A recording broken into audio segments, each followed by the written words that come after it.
Welcome to Money Matters, the podcast that focuses on how to use the money you have, make the money you need, and save the money you want. Now, here is your host, Ms. Kim Chapman.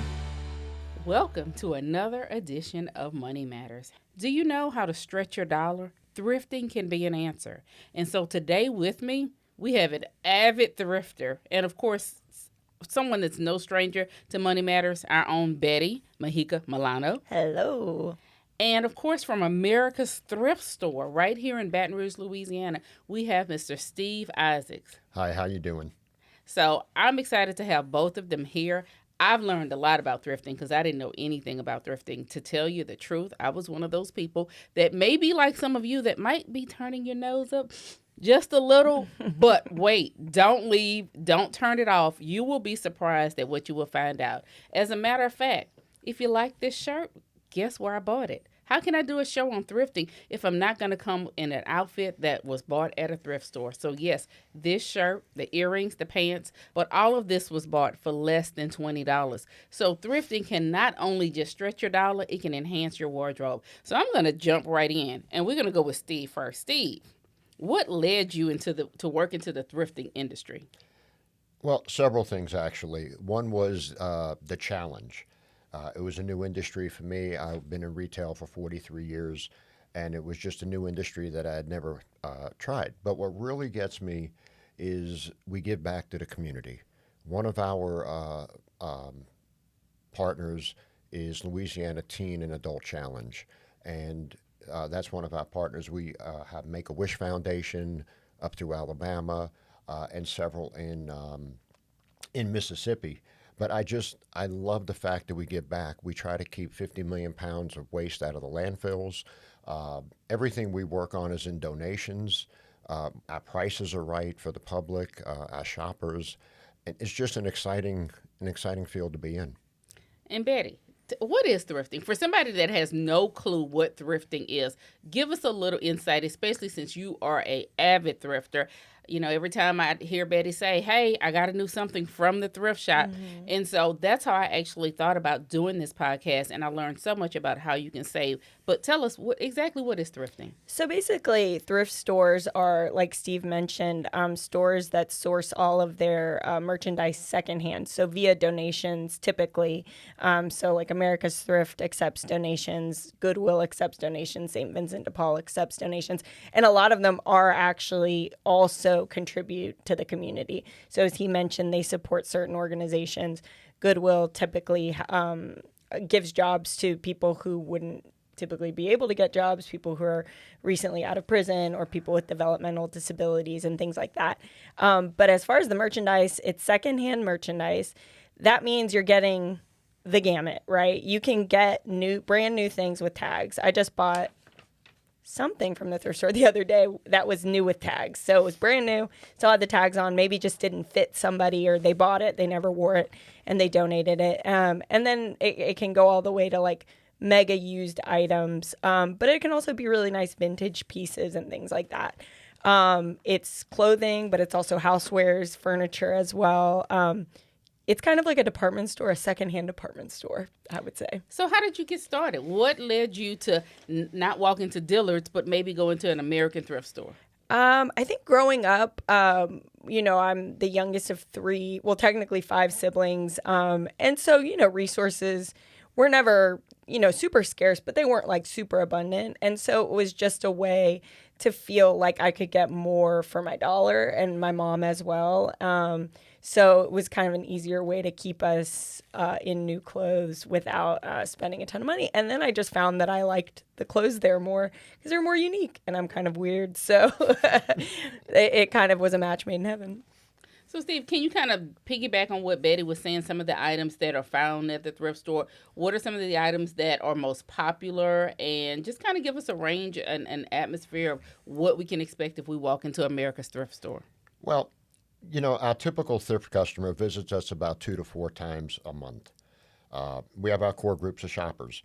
Budget shoppers take up about 44% of all our clientele that walks in. Treasure hunters, about 47%. And designer brand shoppers are our resellers that come in. you can find just about everything in our stores. We put on an average of 10,000 items out a week. So you can find clothing, accessories, housewares, purses, shoes, belts, and we carry a line of new clothing also. Our undergarments are new, our socks are new, all our mattresses and rugs are all brand new. So there's such a variety when you walk through the door. It's a huge store, 50,000 square foot, 44 different racks of clothing alone. Wow, that's a lot. I've been in the store. I'm sure you're going to see some of that footage in the background. It's huge. They sell so many different things. But, when it comes to thrifting, and this show is about saving a dollar. So even for thrifters, they're there to save money. Are there even discounts for thrifters? There is. We do a senior discount. We do a military discount. We do a discount for Amazon if they bring their ID with them. We run special promotions if you're a loyalty member, where you might get 10% off for a particular weekend, or we just ran a sale where it was 30% off all our clothing items. And that's a sale that we've never run before. It was very successful. We had a lot of people in the store, and they were finding what they wanted. It goes back to how many items we put out a week. For us, it's a brand new store every day. America's Thrift is just a brand new store. We're not your mama's thrift store. So how do you determine the pricing for those items? I'll mention, again, this shirt we got from the thrift store, $6. I looked online for shirts very similar to this and this brand, $25. So how do you determine the pricing? Couple ways. For one, our employees who price our clothing are typically our most tenured associates in the company. So, when they go out and they're pricing, they're keying in what the brand is, what condition that brand is in. So we've got 3 different brands. It's either going to be an A brand, B brand, or C brand. So for argument's sake, if it's a Target or a Walmart brand, that would be more of a B brand. And then we grade by, is it new, excellent, good, or fair? That's how we determine what the prices are. It's keyed into a computer. Just basically, if it's a new item, that still has a tag on it. If it's a new item without the tag, that means it'd be in excellent condition. And that's how the pricing is determined. But it's our most tenured team members that do that. And Betty, you seem to have an eye for these things. So kind of walk us through your process in terms of how do you determine something that's good quality?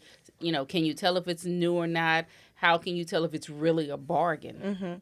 Mm-hmm. So kind of like to his point, the people he has pricing the things are his most tenured employees, right? Those are the people who've been there day in and day out, and they've seen everything come through. They've touched all the fabrics, and it's kind of the same for me. I'm 35.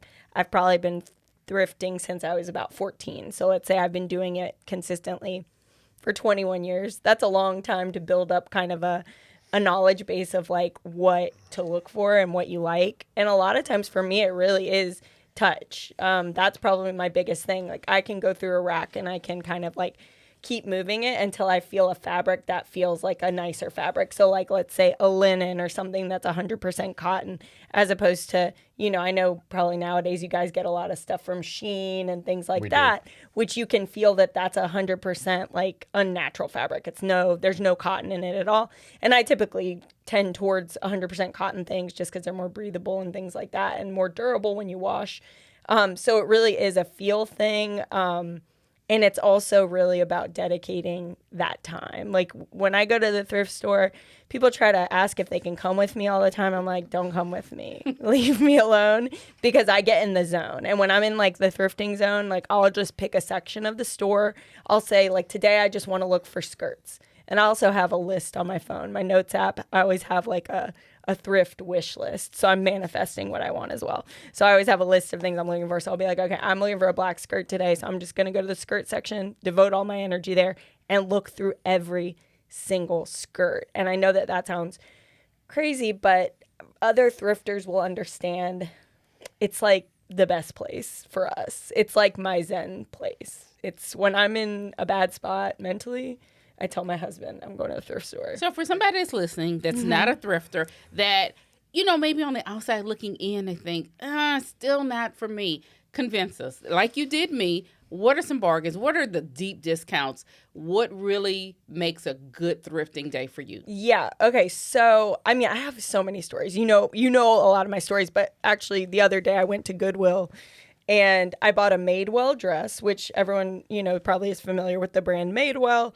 They have it here in Baton Rouge. It's right by the Trader Joe's and by the Lululemon. Typically, the items can range without any sale or discount from $80 to over $100. It was a simple white dress, new with the tags on it, no stains, no issues. So brand new for all intents and purposes. And I got it for $6. $118 originally. Never worn by anybody. I'm gonna be hard pressed to go pay $118 for that dress in store, because I know that if I just put in that elbow grease, that dedication, that those items are out there. I mean, and if you think about yourself, how many times have you bought something and you didn't wear it, or you bought something and you ended up not fitting it, you order it online and it doesn't fit. I know so many people who don't return things, which is also crazy to me because I return everything, but if it's not working for me. But I know a lot of people who don't, and then they just have that stuff in their closet, and then eventually they just donate it. And so it's like, why wouldn't I want to reap the benefits of kind of those situations? So I think if you think that it's all just musty, crusty, dusty, there's actually gems hidden in there. And I have my other little special story where I went to another thrift store, found a teapot, and I just looked at it and it looked really unique. I bought it for $2. I sold it on eBay for $300. Wow. And for those of you that are listening and wondering, are there other aspects of thrifting? There are, and that's going to be part 2. We're actually going to have Betty come back and another professional expert, and then we're going to be talking about thrifting for income. But for now, you mentioned, Betty, sometimes things don't fit. So I want to ask you, Steve, what type of return policy? I would almost assume, and I was wrong, that if you bought something secondhand or from a secondhand store, all sales were final. But that's not the actual case, right? Well, America's Thrift has an industry standard return policy. So if you purchase something today, you have up to 30 days. As long as the tag is on and you have your receipt, you could either exchange it or bring it back for a store credit. That's on any clothing items or warranted electronics. Yeah, it could be brought back. So it's a win-win for the customer. And, just to piggyback on what Betty said, our average customer could be in the store between 2 and 4 hours. Wow. This last sale we had people waiting at the door, and I had a regular customer. She walked in the door at 8 o'clock in the morning, walked out at 1:45 in the afternoon, and filled an entire buggy of clothing and only spent $130. Wow. And are there sales associates there to help out? I always have sales associates on the floor. I'm on the floor. My assistants are on the floor. My supervisors are out there. If any customer ever needs help, we're there to help them. Now, I know you mentioned that there are different discounts that you offer for seniors and other people. Is there any price haggling? If I see a shirt or if I see an item and I want it for a little less than what it is, or the prices, hey, it is what's marked, or is there an opportunity for me to haggle? It is what's marked on there. Okay. Our prices are quite low to start with. Children's clothing, infants will range between 99 cents and $1.99 for an outfit. I don't think there's any place out there where you can buy a onesie for a newborn for 99 cents. Absolutely. Absolutely. Yeah. So seasonal, do you see any changes from season to season? Do you get those items? People like to shop the day after Christmas and buy their Christmas stuff for the next year. Can we come to a thrift store and find those seasonal items? Oh, definitely. So, yeah, every season is going to be a little bit different. We try to set it about 6 weeks ahead of time. So for somebody that's listening, of course, we're talking about trying to stretch that dollar. On average, what type of savings can a person expect, whether it's from household items? Do you have furniture? We do carry furniture when it's donated to us. We have several people who buy out storage units, and a lot of times we'll get an entire U-Haul truck of furniture in. Our prices, even on furniture, is extremely low. You can buy a 3-piece sectional when we get it for less than $250. Wow. We carry a full line of mattresses from twin all the way up to king. 3 different brands, all brand new, but they start at $209 and go up to $529, just depending on what size you want or what quality you want. But that's a brand new mattress. I don't think there's any place around there you could buy a brand new twin mattress for $209. I don't think so, So- unless you're sleeping on thin ice. You're sleeping on a piece of wood. Yeah. So you can really stretch your dollar. And again, something that Betty said, I was never a thrifter until I started working for a thrift company. And I've traveled a lot of the stores between Mississippi, Alabama, up into Birmingham, where our corporate offices are, to our wholesale warehouse, to our distribution center, and just loved everybody that I met. But I used to buy the shirt I'm wearing right now. I used to buy at Walmart. They'd cost me $25 a piece. When we get them in, I can't buy them the same day, but if they're still there the next day, they're like $4.49 a piece. So from 25 to 25 $4, to $4.49. $20. It's 20% of what you would pay retail. And I could buy 4 or 5 shirts. They last me 4 months. It's not a big deal at $5 a piece. But when you're spending $25 a shirt, every 4 months you're putting out $125. So it's a very good savings being a thrifter. You could really stretch your dollar. A lot of our clientele, they have children. They come in for their school uniforms because they're a lot less than any place else. They can outfit their entire family for under $100. So tell me, what do you think is the biggest misconception people may have about thrifting? I'll let each one of you answer that question. I mean, I think that if someone isn't familiar with thrifting, they may assume that it is for lower income people. They may assume that that's really the only people who are meant to shop there, and that's just not true. They also may think, oh, it's like dirty, it's nasty. But, you know, it's interesting because in typical like retail, you know, it's like that clothing gets shipped from often overseas, right? And it gets put in boxes and it gets put in containers that get shipped across the ocean, and that doesn't get washed before it gets put up on, you know, the rack at JCPenney. Not to shame JCPenney, because I shop there too. But so it's like the assumption that, like, you know, mainstream retail is clean and nice. I mean, obviously the stores can sometimes be nicer, you know, and retail differently, but it's ultimately at the end of the day, it's stuff. It's stuff, and it's stuff we need. And for me, there is such a joy, I guess, in thrifting, because, you know, it's like the thrill of the hunt, and it's like a treasure hunt. And also, you know, knowing that I can provide for my family, in a way that leaves room in our budget for the other things we want to do. Like I saw that there's a mermaid exhibit at the Audubon Zoo, right? And so it's like, via me being frugal in this way, you know, we're able to then get us an Audubon Zoo membership, you know, right? And so it's like thinking about it in the whole, like, holistically for your family, at least for me, via doing this, where I'm not spending tons and tons of money for the clothing that me and my family wear, we can save and do the other experiences that we want to do. And it's fun. What do you think is the biggest misconception people have about thrifting? That it's either old or secondhand.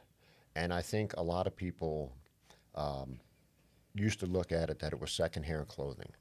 But if you think back to when we were children, we had hand-me-downs. Our older brother would hand us down a pair of pants, and we wore them basically until we wore them out, because money was tight back then. It's the same thing today.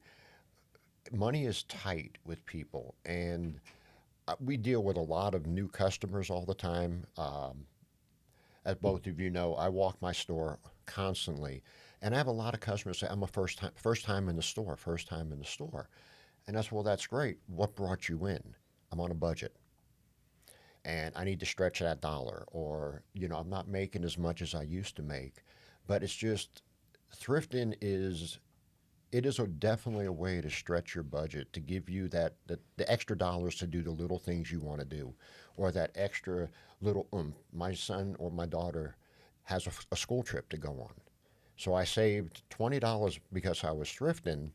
Now I have the $20 to use for that. How to financially thrive in 2025. So, you took us home and talked about, oh my God, we used to do hand-me-downs. How has thrifting, since both of you seem to have been doing it for quite a while, how has thrifting changed over the years? I mean, for me personally, I see that there's stores everywhere. And I know when Betty and I were doing our little research and she was showing me around thrifting, every store that we went in, there were tons of people. It was like being at the mall. So how have you seen thrifting change over the decades? I think most people are on a budget now and are very cash conscious, and trying to stretch that dollar as far as they can go with it. With fuel prices going up or your rent going up, groceries going up, they know when they come into the thrift store, they're going to have that bargain. And like any other business, prices are going to go up a little bit, but where J.C. Penney's or any of your major department stores or your big box operations, if they raise a price, it might be $1 to $5. If we raise a price, it might be 10 cents. And, I like that. Yeah. so it's not going to go up that much. But like any thrift store, we're a business. We give a lot back to the community. We keep items out of the landfill, but we recycle every item that comes in. We don't want to go into the landfill. So if it's an item that we cannot sell, as long as it's not holy, has stains, mildew, or anything along that line, and we cannot put it on the floor, then we bale that item. And those bales actually go to make rags. So even those items are recycled again. Oh, wow. So it's a win-win for the customer. It's a win-win for the business. But back to your question, we don't raise our prices very much. So if you're trying to avoid inflation, it sounds like the thrift store is the way to go. How have you seen it change over the years, Betty? It's changed a lot since I was a teen, shopping at the very same thrift stores. I bought this actually last week at Goodwill on College, and that was one of the thrift stores I frequented as a 15-year-old, right? So I definitely can say that it's a lot more picked over. I think thrifting has just really, really grown in popularity, and especially kind of since COVID and stuff and like the economy change, and also just younger shoppers are actually leaning more towards thrifting because of sustainability and kind of like what Steve was saying about recycling everything. I think, kind of people in their teens and 20s now, a lot of them do feel passionate about sustainability and not just, the rise of fast fashion really came hard and strong, but it is one of the biggest polluters in the world. Shein and all those companies, they dump a lot of the inventory that they make because they produce inventory at such a crazy pace. And so I think a lot of younger people have kind of like become conscious of that. And so, man, I tell you what, those college kids, they come and they pick through the thrift store, and it's like, stop, I can't go during the day like you. So, that is one big thing. It's like you find that between young people and resellers, another big thing is the reselling community has just, again, since the pandemic, I think just really, really kicked up because people are trying to find those alternate forms of income. And I am a reseller myself, an amateur reseller, not full-time by any means, but, it's a way that I get an additional income as well. So I definitely see those two groups as really, really being in the thrifting world in a big way. But also I find that I'm always thrifting alongside a lot of like middle-aged women, and it's like middle-aged women who seem like they're, middle-class, middle-aged women, which I don't think in the past is typically who you would think of as a thrift customer. But those are the ladies that I'm chit-chatting with when I'm going through the racks on the weekend. So, it's definitely, it feels like there's a place, this is going to sound cheesy, but there's a place for everybody at the thrift store. We all fam in the thrift store. I agree. And so I want to talk a little bit about decorum because I actually bought a couple of items that I just want to kind of feature in terms of, even if you're just trying to decorate, maybe you don't want to find your clothes, maybe you don't want to find your shoes at the thrift store, but maybe you want to just add that little accent piece to your home. And I mean, of course, this is so close to home, Fleur-de-Lis, Louisiana. I mean, maybe you don't want to put the Saints up right now, but I mean, matching little art pieces, $3 a piece at the thrift store. Think about this in your home and how much you would have to pay, over $45 if you went to somewhere, like a home accent store. So tell us a little bit more about maybe what you've experienced in terms of home decorum and things that you can use in the house. Yeah, I mean, honestly, I just kind of redid my daughter's bathroom this weekend. And I did it because I actually bought a beautiful watercolor, a really large piece. Oh gosh, sorry, about this big, for $15 at America's Thrift. And that's lately been kind of more my thing I've been focusing on is art pieces. And I'm not necessarily looking for anybody famous or anything. I'm just looking for something that speaks to me. And it was really beautiful watercolor, with palm trees and kind of an island vibe. And it's just beautiful. And I thought, I think this would be really nice in my daughter's bathroom. And that then kind of inspired us to be like, let's kind of add pink accents to your bathroom. And ultimately it's like we went and bought some towels. We did buy those at JCPenney, shout out. JCPenney does have good deals too. And don't get me wrong, I am on a retail situation when I need to be, but they have a lot of coupons. And I don't shop without coupons. That's another episode. But period, I don't shop without a coupon if I'm shopping regular retail. But yeah, I mean, between that photo and then all the other pictures I had kind of amassed from, look, a free pile on the side of the road, I'll always stop as well. But a lot of the art in her bathroom is pictures that I took or or items that I got at the thrift store and or gifts, and it just feels unique, and it feels like you can over time collect pieces that really speak to you as opposed to just going to like a Bed Bath & Beyond or a Marshall's and getting like just something that's there because you need something to fill that space. And I was looking for some scrapbooks recently, and I went to Michael's, and full price, the scrapbooks ranged anywhere from $12.99 to $25.99, and I found 2 brand new ones at America's Thrift for $2.99 each. So, all right. So before we get ready to wrap up, I want to know what's been the most unique thing, especially you, Steve, since you say it's a new store every day. So I imagine you see hundreds and thousands of things. What's the most unique thing that's come across the store in the years that you've been thrifting or working for America's Thrift? Oh, wow. There are so many items. Matter of fact, we had a lot of very high-end handbags come across. A lot of China sets were donated about a month and a half ago, where full China sets. I think they came from an estate sale, and they weren't able to be sold, so they donated them into the store. We just had a Prada handbag come through. A lot of items like that, if they're really high-end items, we send those up to Birmingham, and they're put on our online store. Our e-commerce. I was going to ask you if Yes. there's an online platform. We do. We actually have, with America's Thrift, it's actually 4 stores in one. Okay. We have our processing and then our retail departments in the store. We have our e-commerce, and we also have our wholesale division.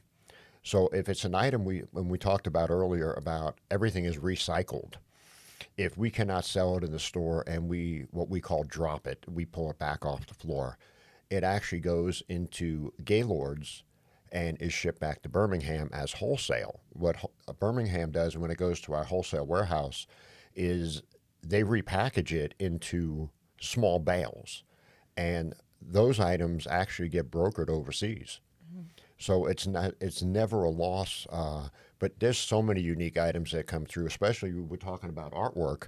I probably have at any given time about 200 pieces of artwork in the store. And it's donated all the time. You could find a lot of little trinkets, or you could all the way go up to a 4x5 painting that are coming in. We found some that are from great artists, and we found some that are done by kids. But it just depends what someone's looking for. If they're trying to redo a playroom, some of that little finger painting art actually falls into play and it looks really nice. And you can pick them up from anywhere from about $2.99 to about $24.99. There was a mirror that came in the other day, and we do the research. We do Google it to see what it sells for on eBay. And on eBay, this mirror was selling for over $200, and we had a price tag of $24.99 on it. Wow. And it went very quickly. I wish I could have bought it for my house, but I didn't have room to put it. But just so many unique items. We've had bicycles come in, racing bikes,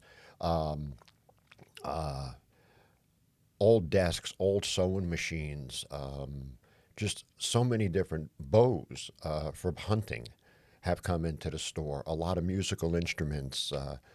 The list is just so long. When I say there's 10,000 items going out a week, 10,000 items go out on that floor a week, and it's always new. You never know what you're going to find.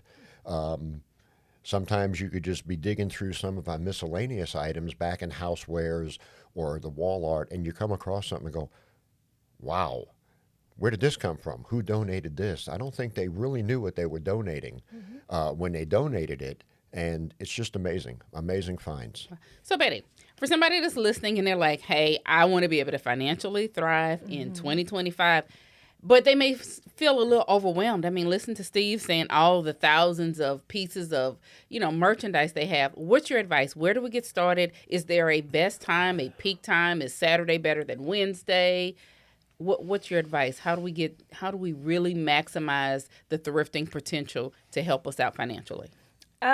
So I would say probably my number one tip is start with smaller stores. America's Thrift is, I want to say, the biggest thrift store, like square footage wise, in Baton Rouge. I've been in all of them. It's very large. You went, and I even, saw your face. You walked in and you felt a little overwhelmed. I mean, it's huge. It's huge. It's overhead, like fluorescent lighting. So I would say number one is start small. Like in Baton Rouge locally, St. Vincent de Paul is a great store to start at because their stores are much smaller. So you don't feel that same overwhelm. The amount of racks is less, the square footage is less, the ceilings are lower, and the lighting's a little different. And I know that sounds kind of like inconsequential, but if you don't know what you're doing, those things can kind of make you feel a little more comfortable. Like you're not like walking in and being like, oh my God, like you can go through all the racks in there in an hour easily. And so I would say St. Vincent de Paul on Starring. I love that spot. And also I love it because that area, for whatever reason, they get a lot of items donated that seem to be from estate sales and things. So you just get those items that just are not even that used. I've gotten a lot of great things there, and nothing feels particularly like worn in. And they actually have a lot of furniture in the back as well. I would say then that's my next step, to recommend going out and not going for clothes right off the bat. Going for those housewares and going for furniture items and things like that. You need to build those wins so you can really get in your comfort zone. And so I would say looking at the home things, even like kitchen items like plates and cups, things like that, is a great way to go. And then, I hate to say this, I hate to put it out there, but ask your thrifting friend if they'll take you, and they probably will. And, they can kind of show you the ropes. And if you need me, call me. And so, Steve, for those that are semi-pros or pros like Betty, right? Is there a peak time to find the goods at American Thrift? Tell us about your hours. Actually, any day is a good time to come in the shop. We're open from 8 a.m. to 9 p.m. Monday through Saturday. Sunday is from 11 to 7. We run new product to the floor Monday through Friday. So come Friday afternoon about 4 o'clock, every item that we've processed for the week is out on the floor, fresh and ready to go. There's not a bad time to come in. There's not a day that's going to be extremely busier than the next. I know weekends we do get busier because of a lot of people are not working or the children are out of school. But there's not a bad time to come in. I'm there all the time. I get there at 7 o'clock in the morning. I walk out at 5 o'clock at night. Anyone that wants to come in, snag me. I'll I'll take you around the store if you're a first-time thrifter, if you've been doing it for multiple years. If you can't find something, grab myself, grab one of my associates, and we'll be happy to help you out. Well, there you have it, folks. I mean, if you are serious about stretching your dollar in 2025, if you have goals and you need to get more but pay less, it sounds like thrifting is the way. I want to thank our guests, Betty and Steve. Thank you. Thank you Thank so you. much for joining us. Look for more. There is so much more that we're going to cover in 2025 because we want you to thrive. So until next time, I'm Kim Chapman with Money Matters. It's time for Blueprint Building Blocks. Small changes that lead to big financial wins. Let's stack up for success. So when we're talking about thrifting, set a budget. Decide on a spending limit and be very intentional about your purchases so that that dollar can stretch even further. Check the quality. You heard it here on the Money Matters podcast show. There's some really good things there. Look for well-known brands and durable items that have the best value. Visit regularly. You've heard those hours. The inventory changes daily. So if you don't find something today, check back tomorrow, check back next week. And then finally, know the return policy. Be aware of each store's return or exchange policies. So again, if you get something and it just didn't work out the way that you thought so, bring it back and keep continuing to thrift to make your dollar stretch so that you can thrive in 2025. That's a wrap on today's Blueprint Building Blocks. Stay on track with your financial journey. Subscribe to the Money Matters podcast and visit neighborsfcu.org/financial wellness for more tools to help you build a strong financial future.